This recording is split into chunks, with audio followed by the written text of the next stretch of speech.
찬송 202장입니다. 하나님 아버지 주신 책은 귀하고 중하신 말씀일세. 기쁘고 반가운 말씀 중에 날 사랑한단 말 참 좋도다.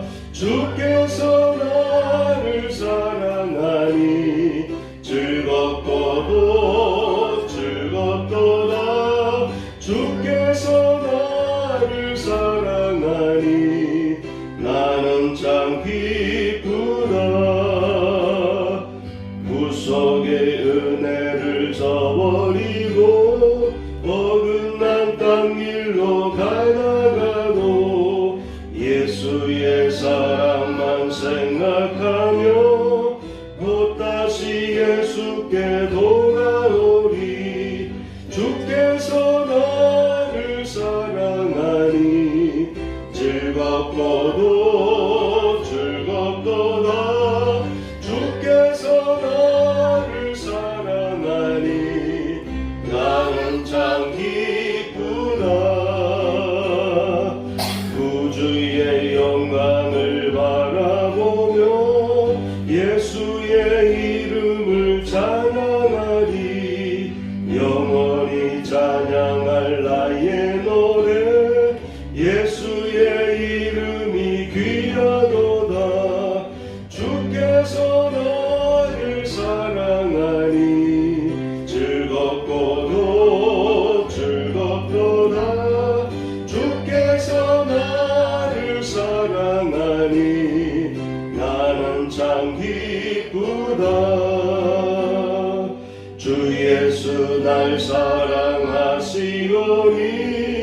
나 또한 예수를 사랑하네.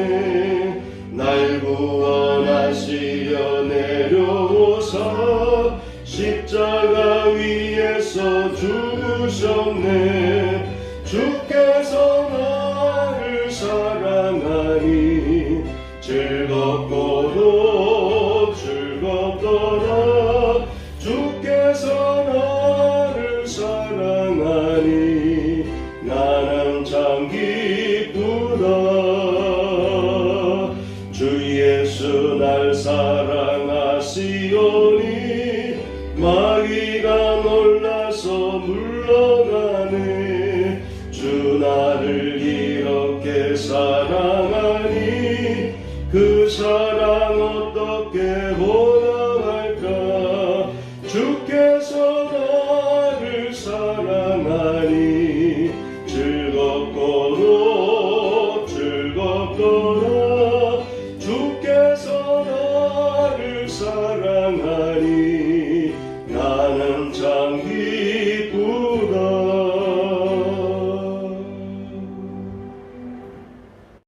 성경 본문을 보겠습니다. 오늘 성경 본문은 누가복음 5장 1절에서 11절까지입니다. 아멘. 제목을 보시고 말씀에 의지하여 그물을 내리리이다. 오늘은 말씀에 의지하여 그물을 내리리이다 라고 고백한 베드로의 말을 오늘 말씀의 제목으로 정하였습니다. 성경 본문에는 예수님께서 게네사렛 호숫가에 섰다라고 묘사하고 있습니다. 그런데 요한복음에 보게 되면은 비슷한 기적이 일어났는데 그 장소는 디베랴 호수라고 묘사되어 있습니다. 디베랴 호숫가에서는 예수님께서 부활하신 이후에 7 제자들을 만났던 장소이고요. 오늘 본문에 나와 있는 호수는 게네사렛 호숫가라고 되어 있습니다. 게네사렛 호숫가. 이 두 호수는 갈릴리 호수에서 위치에 따라서 호수의 명칭이 다르게 불려지는 것입니다. 갈릴리 호수가 워낙 커서 이쪽에서 저쪽으로 건너가기도 하고, 그러한 그 위치에 따라서 하나의 큰 갈릴리 호수인데 성경에는 바다라고 표현할 정도로, 우리나라도 고대에는 물이 많으면, 호수가 아주 크면은 바다라고 표현했습니다. 그래서 성경에서 보면은 예전에는 바다라고 표현하기도 합니다. 워낙 이 갈릴리 호수가 커서 그래요. 그래서 그 위치에 따라서 지명이 다르게 표시되는데, 오늘 말씀의 장소는 갈릴리 호숫가에서의 게네사렛 호숫가를 의미합니다. 갈릴리 호수에 있어서의 게네사렛 호숫가에서 일어난 사건을, 기적을 묘사하고 있습니다. 첫 번째입니다. 배 2척이면 충분하다. 이 호수는 그야말로 아주 넓고 큰 호수예요. 이곳에서 베드로와 야고보와 요한, 아마도 베드로도 자기 동생이 있지 않습니까? 안드레. 본문에는 안드레에 대한 묘사는 없는데 베드로와 야고보와 요한의 이름만 나오고 있습니다. 야고보와 요한은 형제예요. 그런데 성경에 보게 되면은 10절에 보면은 동업자라고 설명하고 있습니다. 베드로와 그리고 야고보와 요한, 이 사람들이 서로 동업을 했어요. 그런데 성경에 보게 되면은 호숫가에 배 2척이 있는 것을 봤다라고 되어 있습니다. 호숫가에 배가 딱 2개입니다. 하나도 아니고 딱 2개만 있는 거예요. 그래서 왜 2척일까를 생각해 봤는데, 제가 요한복음 21장에 나와 있는 호숫가에서의 장면과 오늘 본문에서의 장면을 보면은 배가 2대가 나옵니다. 요한복음에서 또 배가 2척이 나와요. 그런데 한 척은 작은 배로 묘사되어 있습니다. 이건 제가 상상해 보는데 아마도 그물을 내리는데 배 2척이 동원되었던 것 같습니다. 그래서 큰 배가 있고 작은 배가 있고, 이 2배가 그물을 끌었던 것 같아요. 그래서 누가복음에는 단지 배 2척만 놓여 있었다라고 묘사하고 있습니다. 예수님께서 한 배에 올라가셨습니다.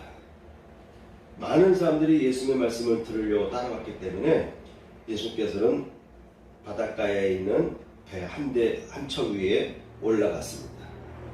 거기서 말씀을 전하였습니다. 예수님께서는 그 배를 육지에서 조금 떼라라고 부탁을 했어요. 왜 그렇습니까? 사람들이 많이 오니까 그 호숫가 주변은 이렇게 완만한 경사지로 되어 있어요.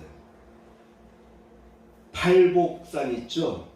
팔복산도 바로 호숫가를 기반으로 해서, 배경으로 해서 육지가 완만하게 이렇게 펴져 있어요. 그러니까 밑에 바닷가 쪽에서 말을 하면 소리가 멀리 퍼져나가게 됐어요. 그래서 4,000명, 5,000명 앞에서 예수님께서 복음을 전하고 또 그들에게 떡을 나눠주고 물고기를 나눠주는 기적이 일어났던 그 같은 장소들이 바로 갈릴리 호숫가 주변에 있는 땅들입니다. 좀 이렇게 완만하게 경사져서, 지난 목요일이죠. 목요일날 이고사님이 무용을 관람할 수 있는 티켓을 준비해줘가지고 모처럼 한 1년 만인가요 가서 봤는데 좋은 관람을 했습니다. 이번에는 2층에서 봤는데 괜찮더라고요. 사람들 안 보이고 바로 위에서 아래로 이렇게 보니까 참 보기 좋았습니다. 그 장면 중에 보니까 첫 시작할 때와 마지막 때 그 하얀 그 드레스 입고 이렇게 모습에 취했을 때가 제일 보기 좋았던 것 같아요. 왜 그런가 하면 지금 여기 제가 갈릴리 호숫가의 경사지를 얘기하다가 지금 극장을 내가 이렇게 얘기하고 있는데 세상이 너무 어수선하잖아요. 그렇죠? 네. TV에서도 마찬가지, 뉴스를 봐도 마찬가지, 여러분 유튜브 봐도 마찬가지고 너무너무 나름대로 듣는 취향에 따라서 많은 정보들을 듣는데 그러다가 모처럼 이렇게 무용을 보니까 좋더라고요. 또 대인원이 동참한 것 같아요. 많은 무용수들이 등장해서 또 음악을 하는 그 작곡가들이 할까요? 그 음악을 만드는 분들 참 대단한 것 같아요. 그 긴 시간 동안을 나름대로 그 어떻게 펼쳐질지를 알고 음악을 그렇게 한 시간짜리 음악을 있으니까. 대본. 네. 그래도 그 음악을 표현한다는 것도 참 그 대단한 사람들이고 또 그렇게 또 안무를 또 준비하는 분들도 진짜 대단한 것 같아요. 예? 그러면서 느낀 것이 계속 요즘에 세상 살아가면서 느끼는 우리 머리에 들어오는 많은 다양한 집중적인 다양한 정보들 우리가 입수하는데 가끔 그런 걸 보니까 괜찮더라고요. 머리가 좀 정화되는 것 같아요. 좀 낭만적이고 그런 광경을 가끔 보는 것도 괜찮은 것 같습니다. 이곳에서 예수님께서는 배를 조금 떼라고 했습니다. 그러니까 좀 더 효과적으로 말씀을 전하기 위해서 호숫가에서 말씀을 전해도 되는데 호숫가에서는 좀 더 바닷가 쪽으로 배를 좀 옮기라고 했어요. 본인이 타신 후에. 그러니까 좀 더 멀리 보려고 한 것이죠. 그렇다면 좀 더 많은 사람들이 몰려왔을 것이다. 바닷가에 서서 말씀을 전하셔도 되는데 바닷가에서 조금 더 바닷가에서 배를 좀 움직이라 한 것은 더 많은 관중들을 보기 위해서 더 많은 관중들에게 자신의 스피치, 복음을 듣는 사람들이 잘 듣게 하기 위해서 이렇게 떠줬다라고 보시면 되겠습니다. 고대 그 로마라든가 이런 지역에 가면은 극장들 있잖아요. 이렇게 부채꼴 모양으로 다 돼 있어요. 근데 가이드들의 설명 들어보면은 거기서 하는 말이 다 들리는데 밑에서 나팔 모양으로 이렇게 배치되어 있어서 거기서 마이크가 없이 말해도 다 들린다고 합니다. 자, 그런 가운데서 예수께서 말씀을 전하셨습니다. 예수께서는 배에 앉으셨습니다. 그리고 무리를 가르치셨습니다. 배도 크지 않기 때문에 출렁출렁 거릴 겁니다. 그래서 예수께서는 성경에 보니까 배에 앉아서 무리를 가르쳤다라고 묘사되어 있습니다. 그렇게 말씀을 전하더니 지금 말씀을 전하니까 옆에 있던 사람들은 말씀을 들을 수밖에 없죠. 그래서 예수께서 베드로를 향해서 시몬에게 이르시되 깊은 데로 가서 그물을 내려 고기를 잡아라 라고 말을 했습니다. 말씀을 듣고 있던 시몬에게도 나름대로 뭔가의 반응이 왔을 거예요. 아, 저분은 보통 분이 아니구나. 저 말씀은 우리가 지금까지 듣던 그런 말씀이 아닌데 라고 마음이 좀 열렸을 것이다 라고 저는 생각합니다. 그때 갑자기 예수께서는 깊은 데로 가서 그물을 내려서 고기를 잡아라 라고 말을 하셨습니다. 두 번째 항목입니다. 밤새도록 실파였습니다. 예수께서 깊은 데로 가서 그물을 내려 고기를 잡으라라고 했을 때에 베드로는 밤새도록 우리가 노력했지만 잡지를 못했습니다 라고 고백을 했습니다. 5절 시몬이 대답하여 이르되 선생님 우리들이 밤이 새도록 수고하였으되 잡은 것이 없지만은 말씀에 의지하여 내가 그물을 내리리이다 하고 선생님 우리들이 밤이 새도록 수고하였으되 잡은 것이 없습니다. 없지만은 그러니까 없습니다라고 말하는 것입니다. 끈기와 끝장을 보겠다는 열정을 가지고 베드로와 그의 일행들 야고보와 요한, 이 사람들은 다 이와 같이 한번 시작했으면 끝장을 볼 때까지 해보는 사람들인 것 같습니다. 한번 파면 끝까지 파보는, 한번 시작했으면 끝장을 볼 때까지 도전하는 열정으로 있을 만한 곳을 샅샅이 뒤져가면서 여러 번 반복해서 그물을 내렸을 것입니다. 그렇죠? 이들은 어릴 때부터 그곳에서 자랐기 때문에 어릴 때부터 부모님과 함께 고기를 잡는 그 같은 일을 해왔기 때문에 어느 지역에 가면 물고기가 있다는 것을 다 알 거예요. 물가도요, 조그마한 시냇가에도요, 고기를 다니는 코스가 있습니다. 그 코스를 모르면 낚시를 할 때 잘 잡히질 않아요. 근데 그 코스에만 낚싯줄을 넣기만 하면 바로바로 잡혀요. 예전 24, 5년 전인가 그때 교인들하고 수련회 갈 때 강원도 바닷가를 넘기 전에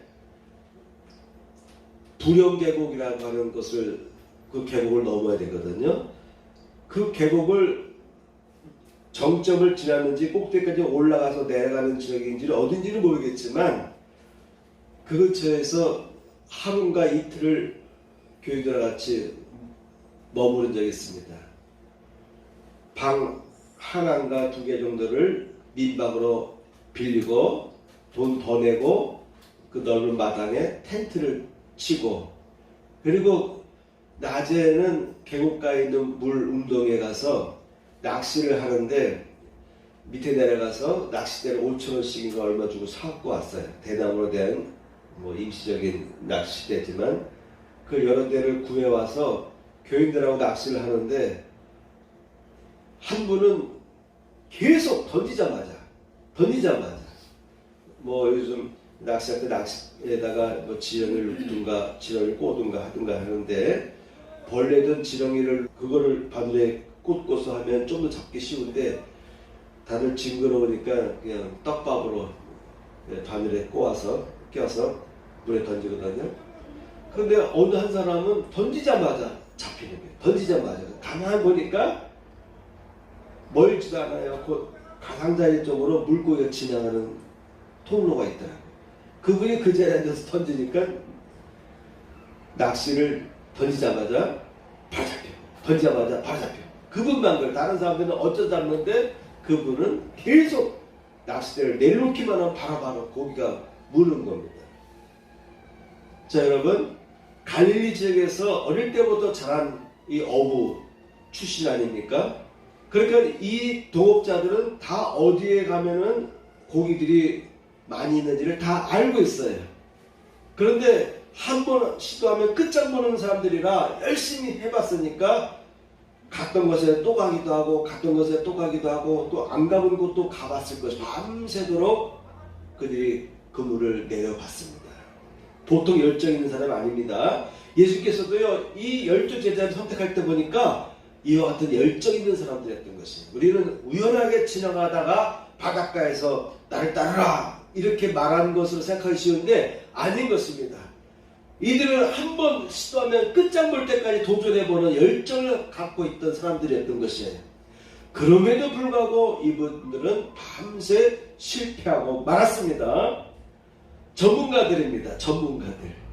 전문가들에게 목수의 아들인 예수님께서 오셔가지고 깊은 곳에 던져봐라 라고 했을 때 이들의 입장의 반응은 어떨까요? 아니, 우리들은 전문가인데 이 지역 물길을 샅샅이 다 아는, 손바닥 보듯이 아는 사람들인데 그런 우리들이 밤새도록 잡았는데도 고기가 없었는데 갑자기 깊은 데로 가라 하니 전문가 입장에서 볼 때는 기분이 나빴을 거예요. 그렇죠? 여러분, 의사들이나 어떤 사자들하는 분들에게 이런 조언을 해보세요. 잘 듣질 않습니다. 더군다나 어떤 분야의 전문가에게 그 전문가의 영역에 들어가서 뭔가 말하거나 타치하면요 일반적인 사람들은 되게 기분 나빠합니다. 근데 베드로는 어떻게 반응했습니까?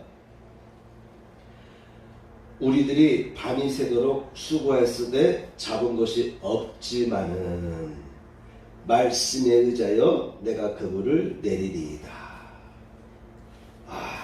대단한 말 한 것입니다. 이 말이 아무것도 아닌 것 같지만 전문가들이 밤새도록 그들이 고기를 잡았는데 같은 곳에 다시 가서 그물을 내리라 하니 이해할 수가 없고 기분 나쁠 수밖에 없는 거예요. 이 영역은 우리 전문가의 영역인데 아니 목수 출신 당신이 뭘 안다고 깊은 곳에다 던지라 하느냐, 이런 반응이 일반적인 사람들의 반응일 겁니다.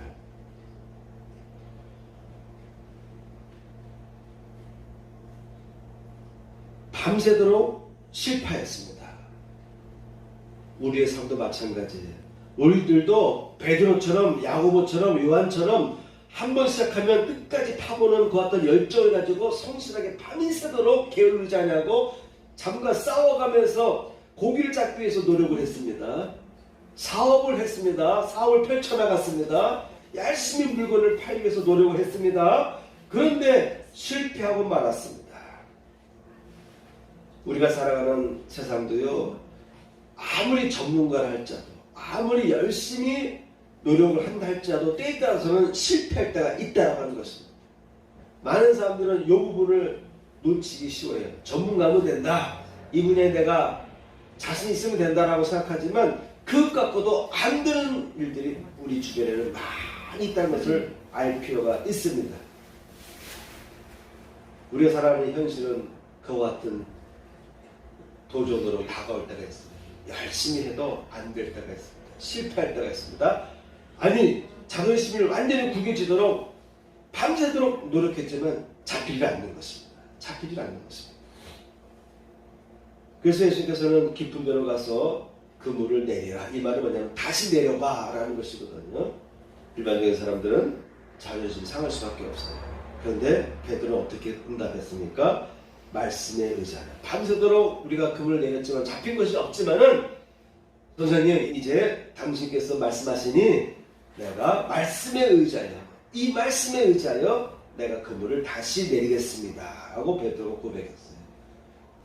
우리는 베드로를 생각할 때 좀 무식해 보이고 고집이 강하고 그런 인식들이 강한데, 그런데 베드로의 첫 예수님과의 만남에서의 대화는 밤새도록 우리가 노력해서도 했어도 잡지를 못했지만은 말씀에 의지하여 내가 그물을 다시 가서 내리겠습니다 라고 하는 것입니다.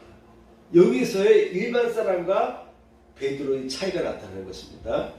여러분의 위치도 바뀔 수가 있어요. 베드로나 요한과 야고보 같은 자세를 가지고 말씀을 의지하여 그물을 내리는 자세의 편에 설 수도 있고 아니면 반대편에 설 수도 있습니다. 손짓하면서 내가 전문가인데 뭘 또 가라고 하냐라고 반응할 수 있어요. 이 핑계 저 핑계 되면서 거부할 수 있는 상황입니다. 당연히 거부할 수 있는 상황이에요.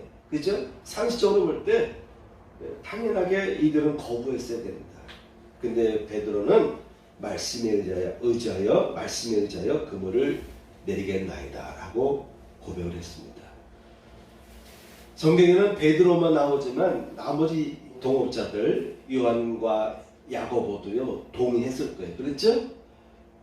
옆에서 베드로는 직접 듣고 또한 고백을 했지만 옆에 있던 사람들은 다른 생각 가질 수 있잖아요. 그렇죠? 야, 왜 네가 대답해? 우리 동업자야. 같이 결의하고 같이 논의해야지. 왜 네가 먼저, 우리가 상의도 안 하고 먼저 선뜻 예 다시 가겠습니다라고 고백하냐? 라고 얼마든지 말할 수 있어요. 그런데 성경에 보면은 이들도 잠잠했습니다. 이 내용을 살펴보면은 이들 모두는 예수님의 말씀에 순종하는 마음을 품었던 것입니다. 그래서 예수께서는 그냥 우연히 지나가다가 이들을 부른 것이 아니고요, 다 이들을 꿰뚫어 보는 것입니다. 비록 이들은 배운 것이 없고 갈릴리 지역이라는 곳에서 그들이 나고 자랐지만은 그래도 이 사람들은 앞으로 내가 쓸 12사도가 될 자격이 충분히 있다라는 것을 이게 다 꿰뚫어 보신 것이죠. 다섯 번째, 순종할 때 기적은 일어납니다. 순종할 때 기적은 일어납니다. 우리는 많은 이야기를 듣습니다. 그렇죠? 이제는 오늘날 우리 한국 쪽의 상황을 보게 되면 이제 많은 사람들이 다 모든 분야에 있어서 전문가예요. 그렇죠? 예전에는 사진하면 특정적인 사진 기술인 사람들만 전문가였는데 요즘에는 다 불과 10년, 20년 전만 해도요. 다 사진기들을 다 장만했어요. 예전에는 사진사들, 사진관 운영하는 사람들만 비싼 사진기를 장만했지만 계속해서 사람들이 잘 살면서 개개인들도 몇백만 원짜리 또는 1000만 원짜리 사진기를 다 장만했어요. 요즘엔 스마트폰이 다 퍼져가지고 스마트폰 하나면 다 사진을 제대로 찍을 수가 있습니다. 그 사진 전문가 그분도 그러더라고요. 일반 스마트폰으로 웬만한 사진 다 찍게 된다라고. TV를 통해서, 유튜브를 통해서 우리는 모든 분야에 있어서 과학적인 견해도 있고 경제적인 견해도 갖고 정치적인 견해도 갖고 있고요. 외교적인 견해도 다 갖고 있습니다. 우리들이 필요한 모든 정보들을 많이 입수했어요. 그런데 우리 크리스찬들은요, 물론 우리 크리스찬들도 그러한 모든 정보들을 갖고 있어야 됩니다. 세상을 보는 눈이 있어야 된다. 그래서 다양한 정보들을 섭렵할 필요는 있습니다. 그런데 우리 크리스찬들은 중심에 말씀이 있어야 되는 거예요. 모든 것을 말씀의 관점에서 바라봐야 돼요. 사람을 의지하면 안 됩니다. 사람의 얘기를 들으면 안 돼요. 사람들의 얘기는 하나의 의견이에요. 그리고 우리 안에 있는 성도님과 같이 고민하고 대화하면서 하나님 어떤 것이 옳은 것입니까? 어떤 것이 옳은 것입니까? 를 우리는 성령님과 늘 교제하고 대화하면서 그러면서 말씀을 듣는 거예요. 성경 말씀은 어떤 것을 우리에게 살아가도록 지시하고 있는지, 내 안에 있는 성령님께서는 지금 이 상황에서 나를 어떤 생각을 하도록 이끄시는지를 성령님께 의뢰할 필요가 있습니다. 근데 잘못하면요 우리 생각이 꽉 막힐 수가 있어요. 어떠한 정보에 너무 집중하다 보면요 다른 얘기가 안 들을 수가 있습니다. 이때 위험합니다. 이단도 마찬가지예요. 이단도 어떤 잘못된 정보에 깊이 박히게 되면은 세뇌되게 되면요 나중에는 목사님의 말도 안 들리게 됩니다. 모든 상황에서도요 어떤 부분에 대해 너무 꽉 잡히게 되면요 나도 모르게 노예가 돼버려요. 세뇌가 돼서 그걸 객관적으로 바라볼 수 있는 판단력을 잃게 됩니다. 우리 크리스찬들은 항상 말씀에 의지하는 자세가 중요합니다. 성경은 무엇이라고 말하고 있는지 항상 말씀의 관점에서 또 내 안에 있는 성령님께 물어가면서 성령님과 교통하고 대화하면서 조심껏 세상을 바라보고 판단할 필요가 있겠습니다. 그래서 베드로는 말씀에 의지하여 그물을 다시 내리겠다라고 고백했던 것입니다. 다섯 번째, 순종할 때 기적은 일어납니다. 말씀에 의지해서 순종할 때 기적이 일어나는 것입니다. 순종할 때 가득 준비한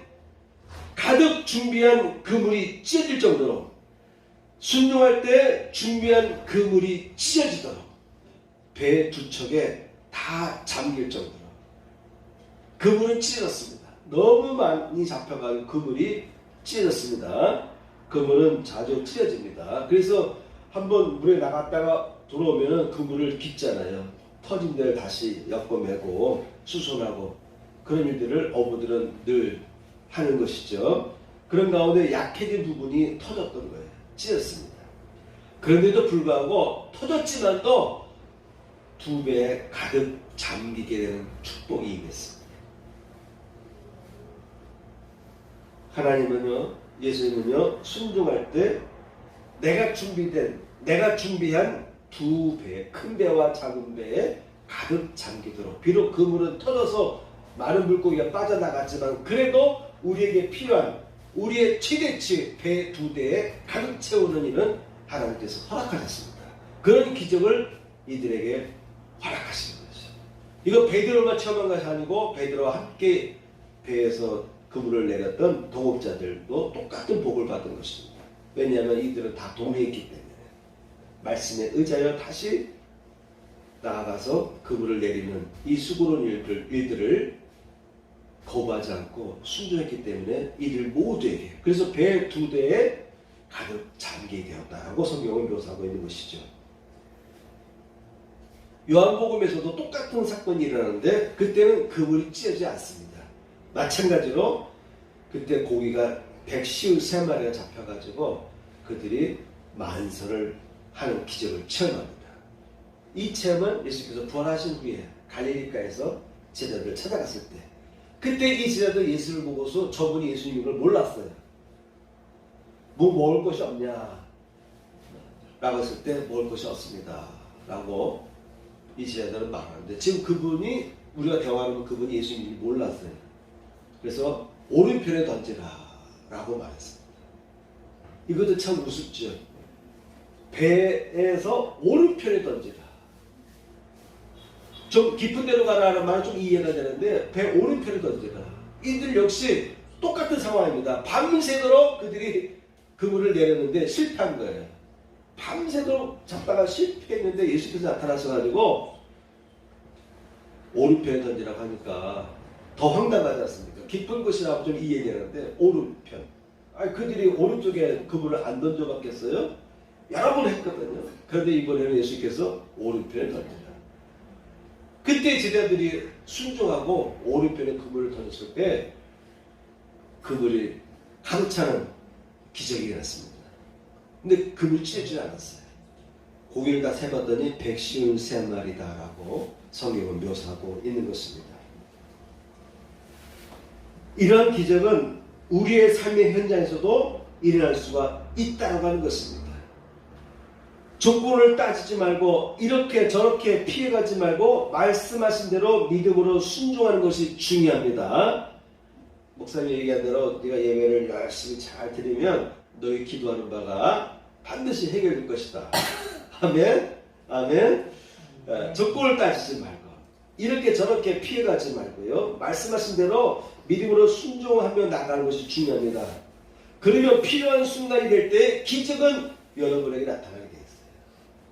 오늘 봤을 때 깜짝 놀랐잖아요. 그렇죠? 부활절 때를 기점으로 해가지고 외부 도색이 되어져 갔는데 작년에 하도 물이 새가지고 여기도 새고 사무실도 새는데 사무실은 처음으로 물이 엄청 새벽기도 가보면 바닥에 물이 흔들려서 그걸 다 담아서 치우면 또 흘러내리고 왜냐면 벽에서 물이 타고 내려갔기 때문에 금방 없어지지 않아요. 치우면 또 보이고 치우면 또 보이고. 그래서 제가 비가 올 때는 밤에 수시로 왔다 가고 외출하기도 먼저 가기도 힘들었어요. 왜냐하면 비가 오면은 물이 흘러내리는데 혹시 이게 누전될까봐 주인한테는 여러 번 얘기했는데 이렇게 다 꾸며놨는데 다른 곳으로 가기도 그렇고 돈도 많이 들죠. 그렇죠? 이삿짐센터에 돈도 나가고 뭐 간판옮기고 다 하려면 또 문제 고민했는데 방수 작업도 다 들어가고 페인트 도색 작업도 다 하더라고요. 고민할 때 필요할 때 하나님께서 풀어주는 방법이 여러 가지가 있어요. 이런 방법 저런 방법 하나님께서는 여러분에게 마음에 바라는 그 바를 위해서 역사하십니다. 그래서 이런 기적들은 항상 일어나는 거예요. 순종할 때 항상 일어납니다. 이런 기적들이 여러분들에게 여러분이 기적이 될 필요가 있습니다. 이런 기적들을 다양한 분야에서 가지각색의 기적들을 체험하게 되면 한 번 체험하게 되면 그 다음부터 체험하는 일들이 자꾸 생기게 돼요. 한 번 기적이 일어나게 되면 그 다음부터 기적이 계속해서 일어납니다. 지난주도 얘기했지만 그 문제가 거의 풀렸어요. 월요일 화요일이면 이제 해결된다고 하는데 그것도 아주 복잡해서 진짜 힘든 문제인데 하나님께 기적같이 엎치락 뒤치락 움직이더라고요. 그래서 해결해 주시더라고요. 여러분들의 삶 속에 어떤 기적이 일어나야 됩니다. 기적이 일어나지 않고 신앙생활하면요 재미가 없어요. 재미가 없습니다. 그렇게 재미없이 신앙생활 하다 보면요 나중에 위기가 왔을 때 그 위기를 넘길 수가 없어요. 어떤 기적의 체험을 했어야 다시 믿음 가지고 기도하면서 뚫고 나가죠. 그렇죠? 여러분들에게 이 베드로에게 일어났던 이 기적이 여러분의 기적이 될 줄 믿습니다. 아멘.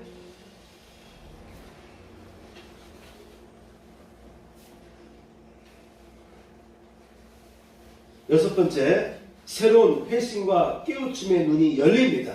기적을 체험하면요, 새로운 회심과 깨우침의 눈이 열리게 됩니다. 시몬 베드로가 이를 보고 예수의 무릎 아래 엎드려 이르되 주여 나를 떠나소서 나는 죄인이로소이다. 이런 기적을 체험하고 베드로가 이런 고백을 했습니다. 이런 순종할 줄도 알고 기적을 체험했으면 여기서 예수님께 이와 같은 고백을 할 수 있는 사람이 바로 베드로였던 거예요. 요한복음 21장 4절 말씀에 보면은 날이 새어 갈 때에 예수께서 바닷가에 서셨으나 제자들이 예수이신 줄 알지 못하는지라. 21장 7절 예수께서 사랑하시는 그 제자가 베드로에게 이르되 출시라 하니 시몬 베드로가 벗고 있다가 주라 하는 말을 듣고 겉옷을 두른 후에 바다로 뛰어내리더라. 베드로는 이와 같이 행동하는 특징이 있어요. 고백도 잘하고요, 주장도 잘하고요, 순종도 잘하면서 또한 예수님이라는 것을 요한이 얘기했을 때 즉시 바다로 뛰어서 예수께 달려가는 것 같은 사람이었습니다. 여러분 교회 올 때도요, 뛰어갈 수 있는 여러분 되시기 바랍니다. 열정, 배에서 뛰어서 달려갈 수 있는 열정을 가지고 신앙생활 하시기를 축복합니다. 아멘. 요한은 예수님인 걸 제일 먼저 발견했어요. 베드로도 깨우치지 못했어요. 그런 기적을 체험하면서도 저분이 예수님이라는 걸 알지 못했어요. 그런데 요한은 알았습니다. 왜 그랬습니까? 예수님과 가장 가까이서 예수님과 가까이 관계를 하면서 밀접하면서 예수님과 늘 교통하려고 노력했던 사람이에요. 그래서 여기 성화에도 보면 예수님 바로 옆에 약간 기대고 있는 사람이 요한 사도인 것입니다. 그렇기 때문에 요한은 남들보다 빨리 이분은 예수님이라는 것을 알 수가 있었어요. 아마 예수께서 부활하신 그 예수의 얼굴은 많이 변했던 것 같아요.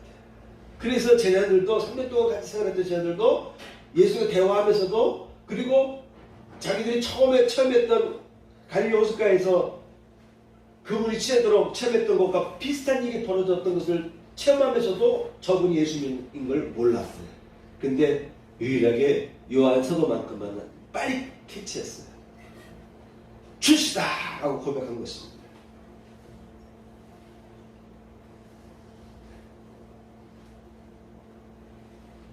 요한이 베드로에게 저분 주님이잖아, 저분이 예수님이시잖아 라고 말했어요. 제일 먼저 예수님을 발견할 수 있는 사람도 바로 사도 요한이었습니다. 그 말을 듣자마자 배에서 뛰어내려서 예수께 달려갔던 사람은 베드로였습니다. 이와 같이 기적을 체험하게 되면요, 영안이 열려요. 영안이 열리게 됩니다. 마지막 7번째입니다. 나를 따르라 라고 예수께서 말씀하셨습니다. 5장 10절 말씀 보면, 누가복음 5장 10절 말씀 보면 예수께서 시몬에게 일러 가라사대 무서워 말라. 이제후로는 내가 사람을 취하리라 하시니. 마가복음에는 이런 묘사가 되어 있습니다. 갈릴리 해변으로 지나가시다가 시몬과 그 형제 안드레가 바다에 그물을 던진 것을 보시니 저희는 어부라. 예수께서 이르시되 나를 따라오너라. 내가 너희로 사람을 낚는 어부가 되게 하리라. 마가복음은 이와 같이 짧은 구절 속에서 이때에 예수께서 베드로를 불렀던 내용을 묘사하고 있어요. 그런데 이 마가복음에는 이런 기적의 내용이 기록되어 있지 않습니다. 그런데 이름이 나와 있어요. 안드레. 베드로가 누구와 있었다고요? 그 형제 안드레, 동생 안드레와 같이 바다에서 그물을 던지는 것을 봤다라고 되어 있습니다. 누가복음에는 안드레가 나오지 않고 대표적으로 베드로만 나옵니다. 그러니까 이 두 배에는 베드로와 동생 안드레, 그리고 또 한쪽 배에는 요한과 야고보가 타고 있었을 것입니다. 예수께서 말씀하십니다. 나를 따르라. 이제부터 너는 사람을 낚는 어부가 되리라 라고 말씀하셨습니다. 여러분, 이제 우리가 예수님과 더불어서 살면서 기적을 체험하면서 주님께서 우리에게 늘 말합니다. 나를 따르라. 나의 길을 걸어라. 이제부터 너는 사람을 낚는 자가 되어라. 라고 우리에게 분부하고 있는 것을 기억하시기 바랍니다. 비록 이 어려운 시대에 예수를 권해도 믿지 않는 이러한 시대지만 그럼에도 불구하고 우리 모두에게는 예수를 전할 사명이 있습니다. 예수를 자꾸 전할 사명이 있다. 친구들 앞에서도 나 교회 열심히 다닌다는 것을 자꾸 표현할 필요가 있어. 친구들이 만나자 그러면 나 안 돼. 나 오늘 엄마 아빠 같이 교회 가야 돼. 이런 것들이 바로 예수를 전하는 방법이 되겠습니다. 마지막 8번째입니다. 모든 것을 내버려 두고 주님을 따르게 됩니다.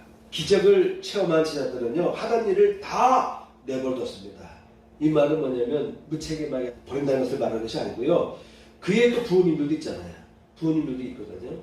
그러니까 부모님들께 다 하던 일들을 위임하고 본인들은 예수님 따르는 일을 위해서 모든 것을 내려놓고 예수님을 쫓게 되었다라는 것입니다.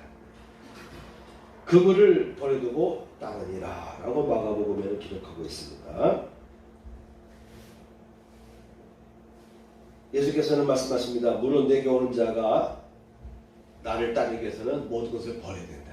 때에 따라서는 가족적인 관계에 있어서도 포기할 수도 있어야 된다라고 예수께서 강력하게 말씀하시고 하십니다. 누구든지 나를 따르려면 자기 십자가를 져라. 자기를 부인할 수 있어야 된다라고 말합니다. 여러분, 우리 크리스찬들은요, 말씀에 의지해 살다 보면요, 자기를 넘어서야 됩니다. 내가 어떤 주장, 어떤 생각, 어떤 편견에 딱 사로잡히게 될 때 그 어느 누구도 나의 생각을 타치하지 못하게 하면 안 되는 거예요. 자기를 버릴 수 있는 단계까지 가야 됩니다. 나를 객관화시킬 수 있는, 자기를 통찰할 수 있는 그 어떤 능력이 있어야 됩니다. 예수께서 말씀하시길 자기의 십자가를 짊어지고 나를 따르라. 자기를 처리하라. 자기를 죽이라. 나를 따르는 데 있어서 자기를 죽이지 못하면 안 된다. 세상의 모든 문제들이요, 간단한 거예요. 이기심 때문에 그래요. 이기심 때문에. 정치고 뭐고 모든 각 분야에서 벌어지는 모든 갈등은요, 결국은 이익 충돌에서 그런 거예요. 이익 충돌에서. 내 때에 따라서는 좀 넓은 측면에서 내가 좀 손해보더라도, 나에게 좀 해가 되더라도 이런 흐름이 맞다라고 해서 동조해 주는 분이 있고요. 어떤 분은 나에게 조그마한 손해가 온다면, 어떤 경제적으로, 정치적으로, 사회학적으로 나에게 조그마한 불이익만 온다면 무조건 거부하는 사람이 있고요. 어떤 사람은 내게 당장 손해가 되지만도 맞다라고 또 받아들이는 그런 사람들이 있어요. 자기를 포기하고 자기를 내려놓을 수 있는, 이것이 십자가입니다. 예수께서 말씀하시길 자기를 내려놓아라. 자기를 십자가를 지는 자가 나를 따르라 라고 예수께서 말씀하셨습니다. 내가 늘 이렇게 밥 먹으면서도 이렇게 늘 얘기하지만, 하나님 보니까 참 좋은 점이 있어. 보니까 처음에 그 시간제 막 올라갈 때 옆에서 태연하게 그걸 동의하고 하는 걸 이렇게 보면서, 장사하시는 분이 타격을 받는데 그런 내용들을 이렇게 숙해하게 받아들여 보니까 보통 내가 놀란 게 아니에요. 때에 따라서 나에게 손해가 될 때도 있어. 그런데 이게 옳은 것이냐라고 볼 때, 옳은 방향이다 생각할 때 그걸 감내하고 가는 사람들도 있어요. 근데 어떤 대부분의 사람들은 내게 조그마한 손해가 된다라면 그냥 반대하고 극구 반대하고 뭐 서로 싸우고, 그래서 모든 싸움은 거기서 생기는 것입니다. 근데 우리 크리스찬들은 항상 나를 객관화시키고, 나를 때에 따라서 내가 이게 옳다라고 한다면 내가 어느 정도 손해도 감수할 수 있는 그런 자세를 가지고 세상을 살아갈 필요가 있겠습니다. 자, 오늘 제가 말씀에 의지하여 그물을 내리라라는 제목으로 말씀을 전하였습니다. 이 기적이 여러분의 삶 속에도 일어나기를 축복합니다. 아멘. 찬양 한 곡 부르고 마치겠습니다. 갈릴리 바닷가에서. 갈릴리 바닷가에서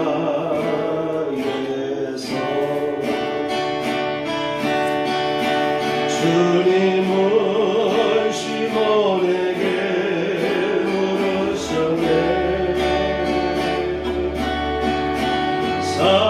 사랑하는 시몬아, 넌 날 사랑하느냐.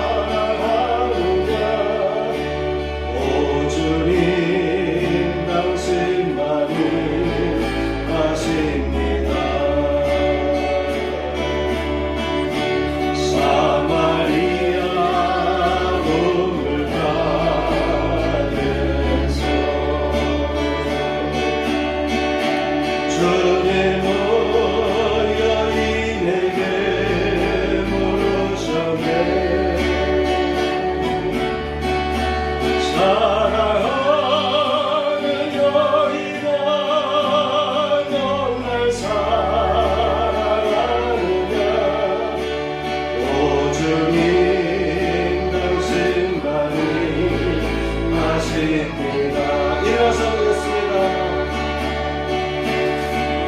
갈릴리 바닷가에서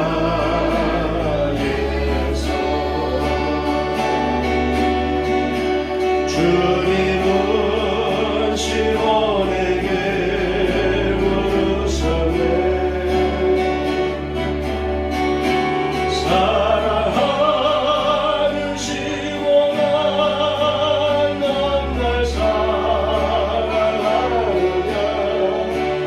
오 주님 당신 말이 하십니다. 사마리아 우물가에서 주님은 여인에게 물으셨네. 사랑하는 여인아, 넌 날 사랑하느냐. 오 주님 당신 말이 하십니다.